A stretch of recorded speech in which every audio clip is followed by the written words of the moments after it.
My two friends and clients were about to throw in the towel on building their own business until they discovered how to leverage AI in a way that 99% of people have never even heard of, never mind know how to do it. My name's Jordan and my AI portfolio is now multiple 8 figures. So today I'm going to show you how to build and scale an AI business to multiple 7 figures with these two gents. Let's dig in. Today I'm here with two Dutch business owners who have $1 million business and they're looking to take it to 3 million. When we started working together, they were minus $700, so they've come a long way. When these gents first started working with me, they were in the red, minus 700 in the bank, broken mindset. Now they're pulling in 80K months, which is a huge jump, but they still feel stuck because growth doesn't always feel like growth when the bottleneck shifts from revenue to becoming yourself. But today we're going to discuss how we're going to unlock some of the bottlenecks, the challenges that they're having, what strategies they need to leverage using AI to take them to the next level. So I'm going to hand over to Sven, one of the co-founders. He's here with his partner Wesley, and he's going to walk us through an overview of what the business is. Then I'm going to take you through the next steps, ask some questions, and discuss how we're going to take the business to the next level. So Sven, over to you. Sure, thanks for having us, bro. Quick overview of the business, what we're doing. We have been working with custom software development companies both nationally and internationally for the last year and a half. Main pillars of the offer are go-to-market, value propositions, positioning of the client, etc., etc. We're running outbound for them, primarily called email, and we're doing some sort of sales enablement in the form of call feedback and CRM management sessions.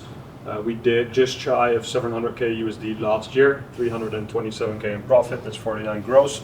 But revenue has plateaued for, I'd say anywhere from like May last year, something like that. Their offer's solid, good margins, long-term contracts, but when you hit that ceiling, it's rarely about just the offer. It's about how much the business depends on you, and that's the real constraint for most entrepreneurs. Current offer is full GP style offer. Pricing structure is a 5K setup fee, 6 to 7K a month average retainer. Some of our clients that we brought on were on 4-month initial contracts, but the last 4 or 5-ish have almost, I'd say everyone's 6 months, and all of the growth plans that we're presenting are 6 months minimum, as 4 months is just too short.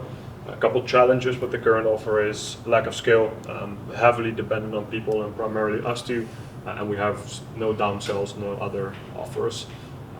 Revenue-wise, we did 80K in November, 60 in December, 68 in Jan, 78 in Feb, 75 in March. Profit 35, 17, 19, 32, and 34. That's forecasted for March, of course. So we booked our trip to here in Jan. The profit margin is a little lower, and of course we have the beautiful Dutch taxes, which is roughly 50% over. Move to Dubai, Habibi. That's the biggest advice. Number 1, move to Dubai. Tax is gone. Right.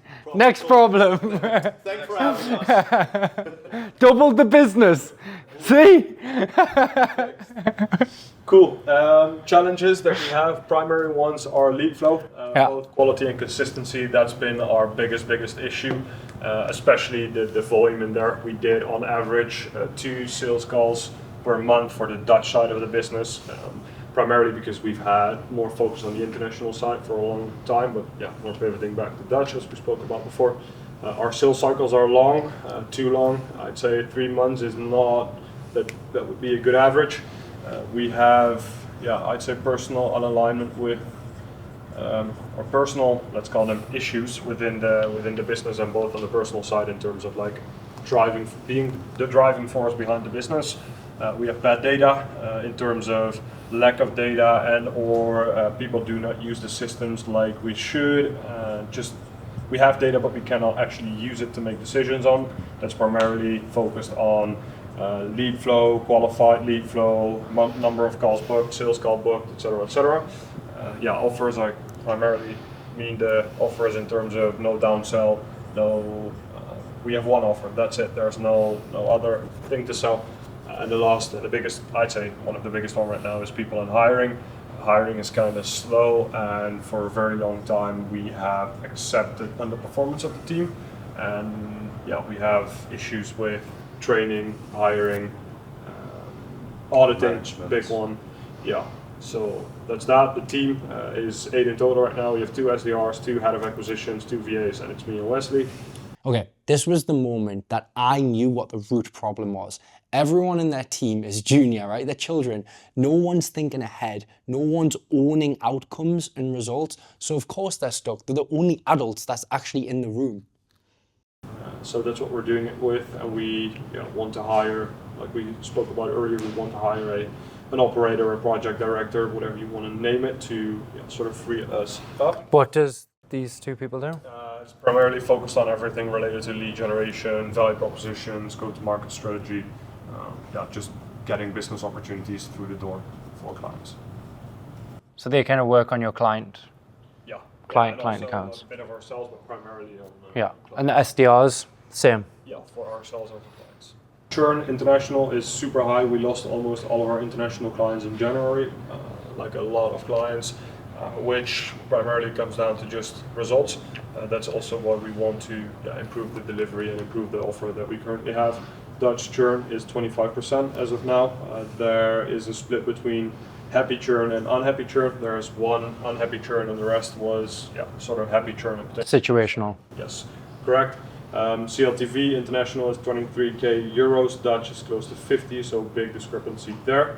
Our main goals are to get to 150k a month by the end of Q2 and 300k a month by the end of the year.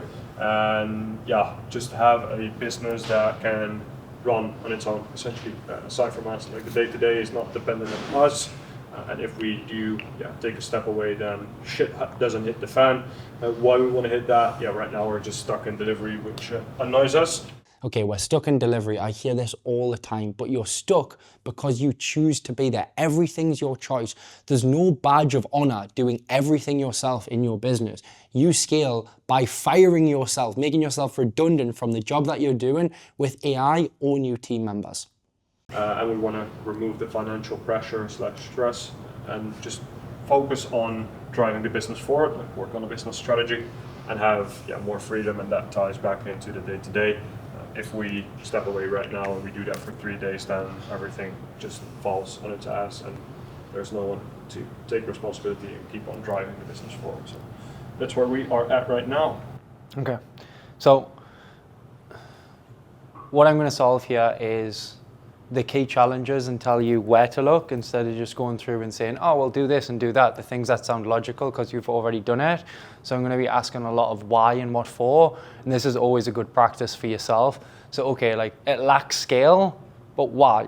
What for? Because once you start to understand those characteristics, you can start to solve real things rather than thinking this is big ambiguous thing like lacks scale, but why?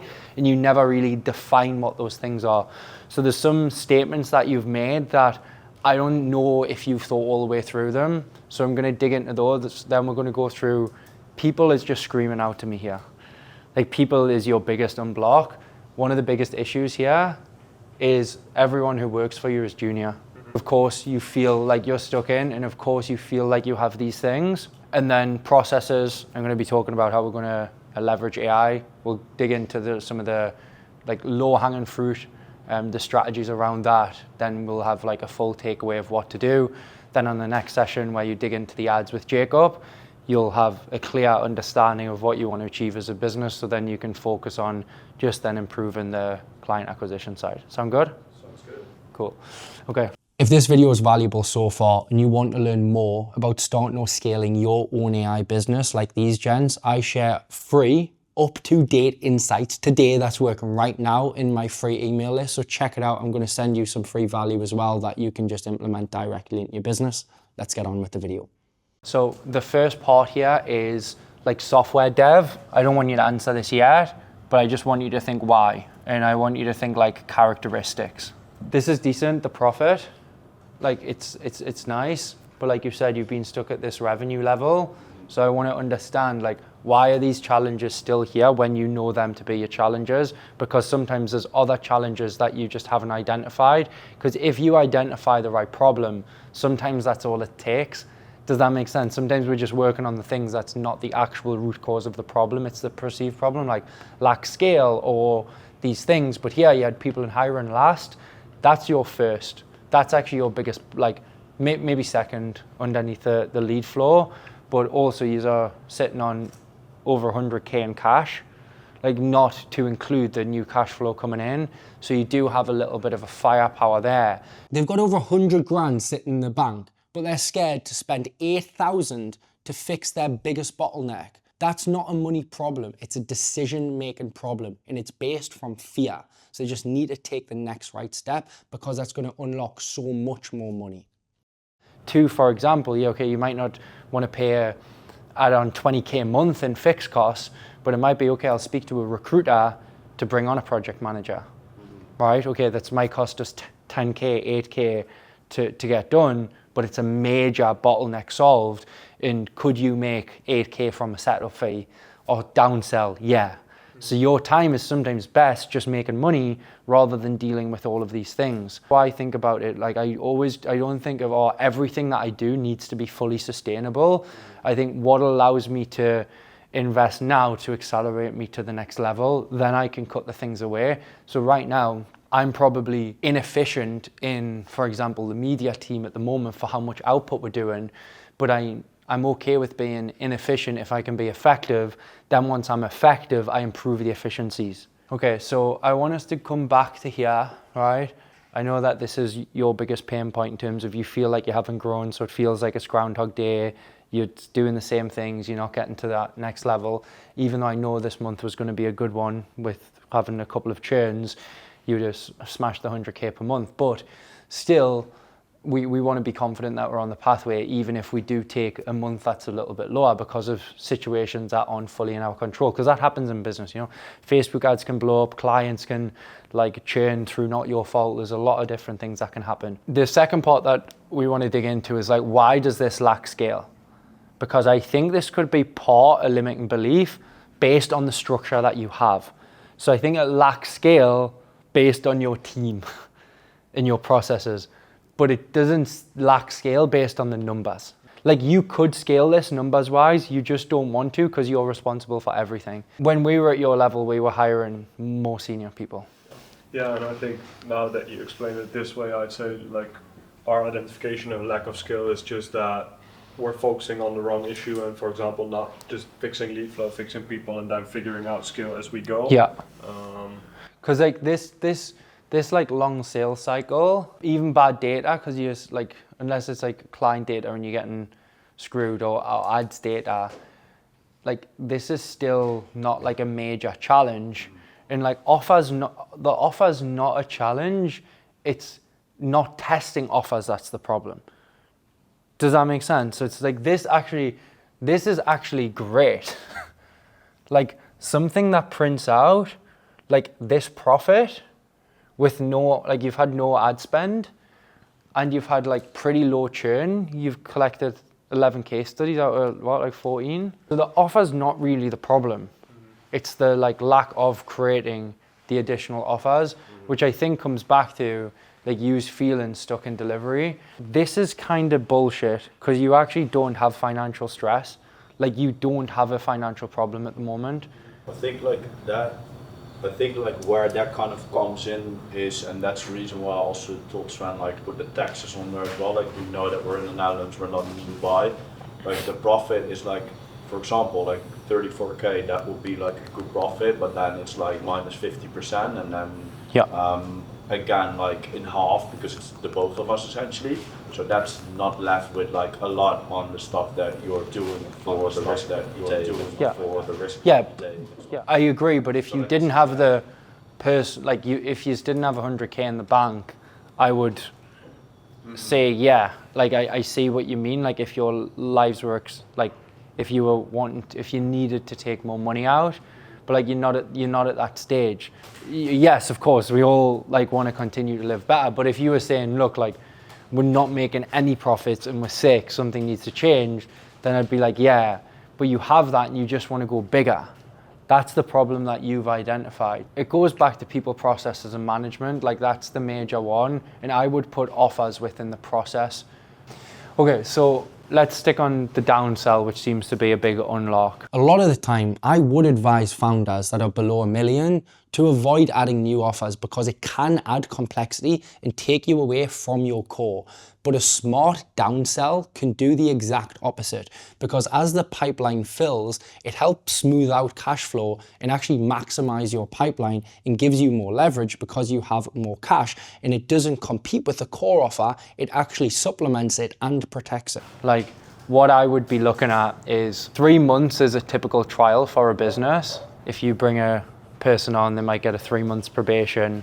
Like, this is a nice test, like a 3 months time period. And what I would be looking to do is something like similar to this, potentially without the sales enablement, but go to market and outbound. I probably just wouldn't add the sales enablement in. I would just focus on pipeline development, because when you go sales enablement, you start across departments. So if it's a bigger business and it's like, oh, well, are you doing this with sales? It would just be fully pipeline development. That's what I would be looking at. And you've got enough of the processes dialed in now. So if you look at what you earn from a client in the first 3 months, you got 5K, then let's say there's like 30K coming in, right? 25K. If you had something which was like 20K for 3 months and they got the system that they could take away, that would be quite attractive for a lot of people. But because it's going to be quite easy for you to do it, I would start there, then look. But like, I wouldn't do the sales enablement. So I would just do more of these, and I would focus on, this is services. It looks like services, but a lot of it is actual consultancy, because the consulting is where there's the highest leverage, and you have the knowledge and the skill set to be able to do that now. With this, I think you should lean into more about like you guys being the expert and being strategically advised, like the stuff that you mentioned on the case study that we did, how you use Clay not just to get them results, but get them to do the pre-calls and get all them set up and get their team using it. So it becomes more around the holistic value that you can bring over like just X amount of leads. What's like with hiring, for example, like a project director, that kind of ties into the fact that there's not a lot out there locally with like people that have experience in what we do, how we do it, outbound and stuff like that. What have you tested for recruitment? Like on that specific thing, like not a lot. What we have tried on like project management, I would say it's more like on the local area, so like not in the whole of the Netherlands. Yeah. But what's your take on hiring someone that has no experience in how we do what we do and stuff like that, and how do we best train them to get them up to speed essentially? Because it's quite difficult if you have no clue on what we're doing. For dumb people, yes, not for smart people. I learned this from the guy's books called Amp It Up. He's a tech founder, and he was basically competing in Silicon Valley when there was massive investment going in. His company didn't have as much investment, so he had to hire people who had less experience, but they had a much higher competency. So if you look at our executives, right, Blaze, Matt, and Michael's moving into the executive team, they are young. They're in their 20s. But our leadership team, they're all in their 40s. They have more experience, but they're not as competent. So you're looking for basically like a higher level competency person who has bigger upside, because you'll get them at a much lower cost. So like you just need to find, because you're not looking, like if you were saying, oh, I need to hire 10 people, saying, okay, like we need to think about this more, but you don't, you need 1 or 2 to change the game here. So you need to be much more bullish on recruitment. So if you think, if you'd have done the same amount of effort for recruitment as you did for acquiring a customer, how many customers would you have? Not enough to grow. So yeah, because you haven't done enough on recruitment yet. Most founders spend more time prospecting for clients than recruiting talent. And at some stage it has to switch, because recruiting the wrong talent costs way more than losing a deal, because it drains time, morale, momentum, everything. One great operator solves problems before you even know that they exist. Like, do you think you would be like more confident in hitting the 3 mil? So you need that. You want to feel that with someone, right? That's it. So I think like one really good operator is a must, right? And in terms of an action plan, Wesley, you need to put that on your this is you have to do this, right? Like you have to figure it out. It can't be like, oh, we tested a bit of this. It's like, We've tried everything. We've spoke to recruiters. We've tried on LinkedIn. We've run LinkedIn ads. We've went on this. We've tested this. We've put a referral fee out. We post on LinkedIn. We asked Jordan to put it out on his Instagram. Like, you need to go after all avenues for that one person. Like, what could be advised on how could we improve further on that? Like, are there daily actions to take? You say it's just practice by enforcing more growth, starting to invest, experience that investing brings more growth, and that over time you'll improve and level up on that aspect? Or would you say, hey, there are certain exercises that you can do to change the mindset and feelings around it? So first is like definitely stay in, like Jacob and I had it, like when our business like had challenges in June due to Facebook ads, for July and August we played it safe, and it was horrible. It was the worst feeling ever. Like, we felt like we had to. So it's part of it's like just keeping yourselves and each other in like 3 mil or die trying attitude, right? That's the like part of the mentality. The more practical side of it is taking back and looking at it. I think a good practice for you is, when you say a problem, is this people, process, or management? Sometimes it's all three, but normally there's one big driver. How can we focus on the biggest driver to move things forward? Like Sven mentioned, Wesley'd been doing like an hour and a bit of recruitment here and there. Like, if that's the biggest thing, why isn't he doing all day? Because you can say to a client, let's not do the meeting this week, let's do it next week, and I'm going to update you on this, this, and this because I'm working on this. Does that work with you? You can buy yourself weeks, but if you're not thinking about the big problem, you're just going to go into every week on autopilot, on autopilot, on autopilot. Yeah. It's like just what you mentioned. Usually you have in your head like, I shouldn't reschedule this because then X, Y, and Z would happen. But like, that would be a right decision if something else is a priority. Yeah. Yeah, and if, for example, for personal reasons, we can reschedule meetings when we're here, for example. Yeah. Yeah. So it's being more savage on the priorities and like forcing the shit through. Because if you don't force it, it will not happen. Like 99.99% of business owners, apart from Michael Singer, that's why I love him, are just savages at like driving stuff. I said this morning, like, if we're being unreasonable, good, because CEOs are unreasonable people, but because of that, they make shit happen. All of the best sports people in the world are fucking unreasonable people. Like, yous are being too reasonable. We stop taking things personally. Like, once you unlock that and see your own genius, that's just going to be game changer. I don't think you can see how great you are, and it's your job to tell him. Because Jacob couldn't either, and it was my job to tell him. You need to bring him up, and he needs to keep you calm.